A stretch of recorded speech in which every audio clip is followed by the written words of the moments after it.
হরে কৃষ্ণা। রাধে রাধে বন্ধুরা, আমাদের বৃন্দাবন প্রবীণিতায় শুক্লা চ্যানেলে আপনাদের সকলকে স্বাগত। সকল বৈষ্ণব ভক্তবৃন্দের চরণে আমার প্রণাম। আপনারা সকলেই কেমন আছেন? আশা করি রাধা মাধবের কৃপায় সকলেই ভালো আছেন। তো আমি শুক্লা আজকে আপনাদের বলবো, সামনে আসছে মোক্ষদা একাদশী। এটা হলো এই একাদশীর দিনে, এটা হলো গীতা জয়ন্তী। এই দিনে ভগবান শ্রীকৃষ্ণ অর্জুনকে গীতার উপদেশ দিয়েছিলেন। সমগ্র জগৎবাসীর উদ্দেশ্যে তিনি কিন্তু গীতার জ্ঞান দান করেছিলেন। তো এই দিনে গীতা দান এবং গীতা পাঠের অনেক মাহাত্ম্য রয়েছে। অনেকে এই দিনে গীতা দান করে। দেখবেন আমাদের ইস্কনে রয়েছে যে শ্রীমদ্ ভাগবত গীতা যথাযথ প্রভুপাদের, যেটা সমস্ত কিন্তু খুব সুন্দর করে বিশ্লেষণ তাৎপর্য রয়েছে। তো আপনারা যাদের বাড়িতে গীতা নেই, তো শ্রীমদ্ ভাগবত গীতা যথাযথ আপনারা সংগ্রহ করতে পারেন। এই দিনে 1 ডিসেম্বর রয়েছে সোমবার, মোক্ষদা একাদশী, এটা খুব ভালো। হ্যাঁ, তো এই দিনে কিন্তু মায়াপুরে আমাদের খুব গীতা যজ্ঞ হয়, অনেক উৎসব হয়। তো আমরা আপনাদের বৃন্দাবন ধামও সেদিন দর্শন করবো। অনেক ভক্ত পরিক্রমা করবে। তো এই মোক্ষদা একাদশীর কী মাহাত্ম্য রয়েছে। তাছাড়া এই দিনে বন্ধুরা যদি কেউ একাদশী করে, তার যে পুণ্য ফল, যদি কারো পূর্বপুরুষরা নরক যাতনা ভোগ করে বা উদ্ধার না হয়, তো আপনারা যদি একাদশীর পুণ্য ফল তাকে দান করেন, তাহলে কিন্তু সে তিনি যার পূর্বপুরুষ রয়েছে এরকম, তারা কিন্তু সেই নরক থেকে উদ্ধার হতে পারে। সেরকমই মাহাত্ম্য রয়েছে একাদশীর। তো প্রতিটা একাদশী বন্ধুরা অনেক সুন্দর সুন্দর মাহাত্ম্য রয়েছে, আপনারা জানেন, আমরা বলে থাকি। তো এই একাদশী আপনারা এবারে কিন্তু ভারত, বাংলাদেশ, আমাদের বৃন্দাবনে, উত্তরপ্রদেশ, দিল্লি, নেপাল, ভুটান, শ্রীলঙ্কা সমস্ত জায়গাতে যে দুবাই, তারপর অস্ট্রেলিয়া, আমাদের অনেক ভক্তরা রয়েছেন, আমার কিছু সাবস্ক্রাইবার রয়েছে, ওনারা আমার মাঝে মাঝে ফোন করেন দুবাই থেকে। তো বিভিন্ন সমস্ত জায়গাতেই কিন্তু এবারে হচ্ছে 1 তারিখে 1 ডিসেম্বর একাদশী রয়েছে, মোক্ষদা একাদশী। তো আপনারা সুন্দর করে পালন করবেন এই দিন একাদশী। আর একাদশীর কী মাহাত্ম্য রয়েছে, কোন সময় আপনারা পালন করবেন, তো সেই নিয়েও আজকে বলে দেবো আপনাদেরকে। আর বন্ধুরা, একাদশীর দিন পঞ্চশস্য পালন রয়েছে, যেগুলো রয়েছে ধান থেকে যেগুলো তৈরি রয়েছে, চাল, মুড়ি, চিড়া, তো ধান, গম, যব, সরিষা, তিল, তো এগুলো পালন রয়েছে, আপনারা এগুলো পালন করবেন। আর অনেকে আটা ভাবেন যে দেখুন, গমের তৈরি যেহেতু আটাটাও কিন্তু পঞ্চশস্যের মধ্যেই পড়ছে, তো রুটি খাওয়া চলে না। হ্যাঁ, আপনারা যেগুলো একাদশী অনুকল্প প্রসাদ রয়েছে, সাবু আপনারা নিতে পারেন। সাবুর ওটাকে সাবুর পায়েস করতে পারেন, বা সাবুর পোলাও বানাতে পারেন। তারপর আলু সবজি করতে পারেন, আলু চিপস করতে পারেন। হ্যাঁ, বাদাম সেদ্ধ, তারপর বাদামের অনেক কিছু হয়। বাদামটা এমনি ফ্রাই করতে পারেন, বাদাম ভাজি করতে পারেন, বাদাম আলু দিয়ে সবজি বানাতে পারেন। তারপর একটা আলু, পেঁপে, তারপর কুমড়ো, কাঁচা কলা, এইসব দিয়েও সবজি বানাতে পারেন। অনেক কিছু রয়েছে, ফুলকপির সবজি হয়, পনিরের সবজি হয়, অনেক আইটেম রয়েছে। আপনারা ভাবেন যে একাদশী আমরা, অনেকে তো একাদশী আমাকে বলেন যে মাতাজি আমরা নির্জলা করি, খুব ভালো। তো দেখুন, একাদশী অনেক রকমের পালন করা যায়। কেউ নির্জলা করতে পারেন, তো সবার পক্ষে তো নির্জলা সম্ভব নয়, কারণ শরীরে অসুস্থ রয়েছে, কেউ বয়স্ক রয়েছে, কেউ ছোটরা রয়েছে।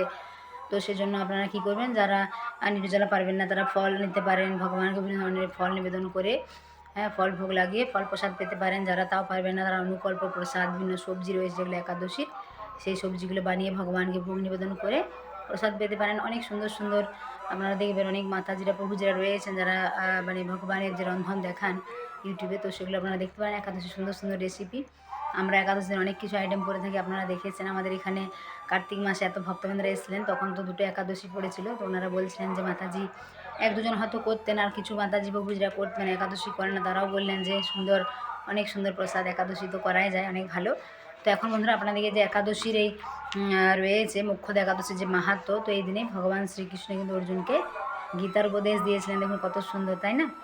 তো মোক্ষদা একাদশীর কী মাহাত্ম্য রয়েছে, এখন আপনারা মন দিয়ে শ্রবণ করুন।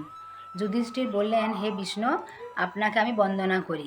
আপনি ত্রিলোকের সুখদায়ক, বিশ্বেশ্বর, বিশ্বপালক ও পুরুষোত্তম। আমার একটি সংশয় আছে, অগ্রহায়ণ মাসের শুক্লপক্ষের যে একাদশী, তার নাম কি, বিধি বা কী, ও কোন দেবতা একাদশীতে পূজিত হন, তা আমায় বলুন। শ্রীকৃষ্ণ বললেন, হে মহারাজ, আপনি উত্তম প্রশ্ন জিজ্ঞাসা করেছেন, যার মাধ্যমে আপনার যশ চতুর্দিকে বিস্তৃত হবে।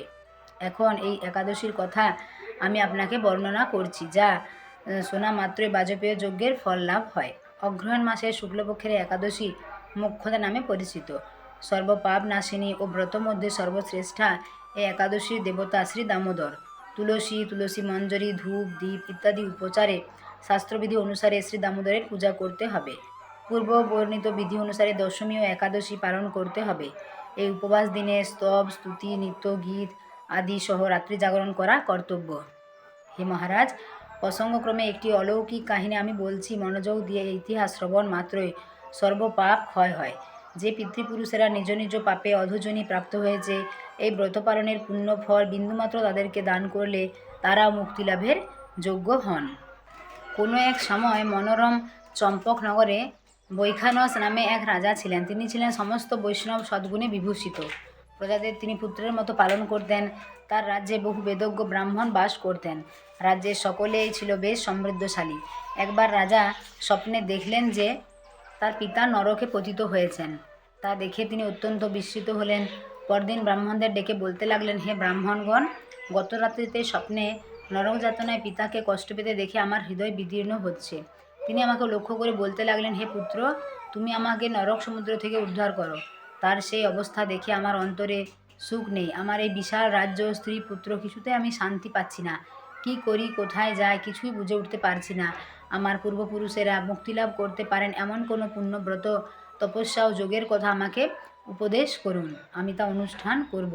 আমার মতো পুত্র বর্তমান থাকা সত্ত্বেও যদি পিতামাতা পূর্বপুরুষেরা যদি নরক যন্ত্রণা ভোগ করে থাকেন, তবে সে পুত্রের কি প্রয়োজন? ব্রাহ্মণগণ বললেন, হে মহারাজ, আপনার রাজ্যের কাছেই মহর্ষি পর্বত মুনির আশ্রম রয়েছে। তিনি ত্রিকালজ্ঞ, তার কাছে আপনার মুক্তির উপায় জানতে পারবেন। ব্রাহ্মণদের উপদেশ শ্রবণ করে মহাত্মা বৈখানস তাদের সঙ্গে নিয়ে সেই পর্বত মুনির আশ্রমে গমন করলেন। তারা দূর থেকে ঋষিবরকে ষষ্ঠাঙ্গ প্রণাম করে তার কাছে গেলেন। মুনিবর রাজার কুশল বার্তা জিজ্ঞাসা করলেন। রাজা বললেন, হে প্রভু, আপনার কৃপায় আমার সবই কুশল। তবে আমি একদিন স্বপ্নযোগে পিতার নরক যন্ত্রণা ও কাতর আর্তনাদ শুনে অত্যন্ত দুঃখিত ও চিন্তাগ্রস্ত হয়েছি। হে ঋষিবর, কোনো পুণ্যের ফলে তিনি সেই দুর্দশা থেকে মুক্তি পাবেন তার উপায় জানতে আপনার শরণাগত হয়েছি। রাজার কথা শুনে পর্বতমুনি কিছুক্ষণ ধ্যানস্থ হয়ে বললেন, হে মহারাজ, পূর্বজন্মে তোমার পিতা অত্যন্ত কামাচারী হওয়ায় তার এরকম অধোগতি লাভ হয়েছে। এখন এই পাপ থেকে মুক্তির উপায় বর্ণনা করছি। অগ্রহের মাসে শুক্লপক্ষের মোক্ষদা একাদশী পালন করে সেই পুণ্যফল পিতাকে প্রদান করো। সেই পুণ্য প্রভাবে তোমার পিতার মুক্তিলাভ হবে। মুনির কথা শোনার পর রাজা নিজ গৃহে ফিরে এলেন। সেই পবিত্র তিথির আবির্ভাবে তিনি স্ত্রী পুত্রাদি সহ যথাবিধি মোক্ষদা একাদশী ব্রত পালন করলেন। ব্রতের পুণ্যফল পিতার উদ্দেশ্যে প্রদান করলেন। ওই পুণ্যফল দানের সঙ্গে সঙ্গে আকাশ থেকে পুষ্পবৃষ্টি হতে লাগলো। হে পুত্র, তোমার মঙ্গল হোক। এই বলতে বলতে বৈখানস রাজার পিতা নরক থেকে মুক্ত হয়ে স্বর্গে গমন করলেন। হে মহারাজ যুধিষ্ঠির, যে ব্যক্তি এই মঙ্গলদায়িনী মোক্ষদা একাদশী ব্রত পালন করে তার সমস্ত পাপ বিনষ্ট হয় এবং মৃত্যুর পর মুক্তি লাভ করে, এই ব্রতের পুণ্য সংখ্যা আমি নিজেও জানি না। চিন্তামণির মতো এই ব্রতটি আমার অত্যন্ত প্রিয়। এই ব্রত কথা যিনি পাঠ করেন ও যিনি শ্রবণ করেন, উভয়েই বাজপেয় যজ্ঞের ফল লাভ হয়। হরি বল। তো সকলে প্রেম সে বলুন, জয় মোক্ষদা একাদশী কি জয়। তো দেখুন বন্ধুরা, আপনারা দেখলেন তো যে একাদশীর পুণ্য ফল কত। তো আপনাদের যাদের এরকম রয়েছে পূর্বপুরুষেরা, আপনারা এই একাদশীর পুণ্য ফল তাকে দান করলে তিনি কিন্তু সমস্ত পাপ থেকে উদ্ধার হতে পারবেন। নরক যন্ত্রণা যদি কেউ পেয়ে থাকে, তো সেই নরক যন্ত্রণা থেকে মুক্ত হতে পারবেন, স্বর্গলাভ করতে পারবেন। দেখুন কত ভালো সুন্দর সুন্দর মাহাত্ম্য রয়েছে একাদশীর, অনেক সুন্দর সুন্দর। তো একাদশী আপনারা কোন সময় পালন করবেন আপনাদের এখন সেটাও জানিয়ে দেব। তো আপনারা সুন্দর করে সকলেই পালন করবেন। আর যারা বন্ধুরা এখনও একাদশী শুরু করেননি, তারা অবশ্যই শুরু করুন, কেননা দেখুন প্রতিটা একাদশী সুন্দর সুন্দর মাহাত্ম্য রয়েছে। তো বন্ধুরা পালন টাইমটা রয়েছে দেখুন, পশ্চিমবঙ্গে সব জায়গায় 1 ডিসেম্বর একাদশী পালন হবে 2 ডিসেম্বর 6টা 9 AM থেকে 9টা 37 AM। দিল্লিতে রয়েছে 1 ডিসেম্বর একাদশী পালন হবে 2 তারিখে 6টা 57 AM থেকে 10টা 25 AM। বৃন্দাবনে রয়েছে 1 ডিসেম্বর একাদশী পালন হবে 2 তারিখে 6টা 53 AM থেকে 10টা 23 AM। উত্তরপ্রদেশে রয়েছে 1 ডিসেম্বর একাদশী পালন হবে পরের দিন 2 ডিসেম্বর 6টা 40 AM থেকে 10টা 10 AM।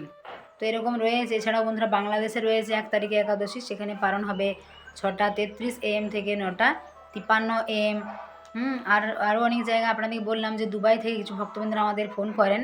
তো দুবাইও 1 তারিখে একাদশী, সেখানে পালন হবে 2 ডিসেম্বর 6টা 50 AM থেকে 10টা 21 AM। আর দুবাই আবুধাবি দুটো জায়গাতে এই টাইমটা। আর সৌদি আরবেও রয়েছে 1 ডিসেম্বর একাদশী পালন হবে 6টা 21 AM থেকে 9টা 55 AM। অস্ট্রেলিয়াতেও রয়েছে একাদশী 1 তারিখে পালন হবে 5টা 46 AM থেকে 10টা 29 AM। তো এরকম অনেক রয়েছে। তো আপনারা সুন্দর করে পালন করবেন একাদশী। তো বন্ধুরা আপনারা সকলে সুন্দর করে একাদশী পালন করবেন। আর যারা এখনও শুরু করেনি তারা অবশ্যই শুরু করুন, কারণ দেখুন প্রতিটা একাদশীর কত সুন্দর সুন্দর মাহাত্ম্য রয়েছে। ভগবান শ্রীকৃষ্ণের প্রিয় ব্রত হলো একাদশী। এই দিনে আপনারা গীতা পাঠ করবেন, কারণ এই দিন রয়েছে গীতা জয়ন্তী। কত সুন্দর এখানে গীতা যজ্ঞ হবে। তো তুলসী মহারানী জল দান, তুলসী পরিক্রমা এগুলো করবেন সুন্দর করে। তুলসী মহারানীর সেবা করলে কিন্তু ভগবান অনেক বেশি প্রসন্ন হন। তুলসী দেবী আপনাদের উপর অনেক কৃপা করবেন। আর ভগবান শ্রীকৃষ্ণের কৃপা আশীর্বাদ লাভ করার জন্য, ভগবানের সন্তুষ্টি বিধানের জন্য আমরা ভগবানের এই সমস্ত সুন্দর সুন্দর ব্রতগুলো করে থাকি। তো আপনারা সুন্দর করে পালন করুন, একাদশ অনুকূল প্রসাদ নেবেন, আর বেশি করে জপ করবেন, হরিনাম করবেন, ভগবানের মন্দিরে যাবেন, দেখবেন কত সুন্দর সেদিনে ভগবানের দিব্য শৃঙ্গার হয়। ভগবানের আরতি দর্শন করবেন, মন্দির পরিক্রমা করবেন।